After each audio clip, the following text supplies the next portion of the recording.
Kumusta mga Lods? Welcome back sa aking channel. Pupunta natin ngayon ang Wat Aron Temple o ang Templo ng Liwanag dito sa Bangkok, Thailand. Mula sa aming hotel sa Pratunam District kanina ay humigit kumulang mga 30 minutes sakay ng van na aming nirentahan papunta dito.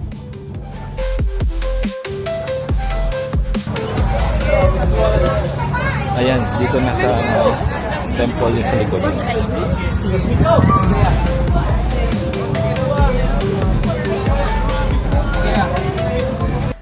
Ang Chao Phraya River ay may malaking kahalagahan dito sa Bangkok. Meron itong kaugnayan sa history ng syudad, kultura, transportasyon at ekonomiya.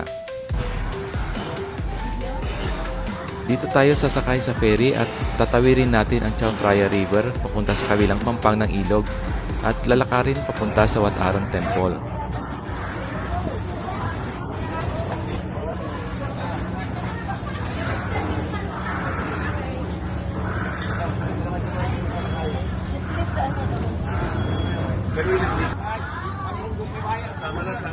Habang tumatawid kami sa ilog, nagbabago ang tanawin at ang kakaiba at magandang templo ng Wat Aron ay lumalabas sa paningin.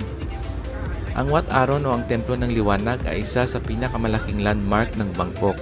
Ang kahangahangang arkitektura at magandang lokasyon nito ay ginagawa itong must-visit place dito sa Bangkok. Kaya tara na at puntahan natin ang Templo ng Wat Aron.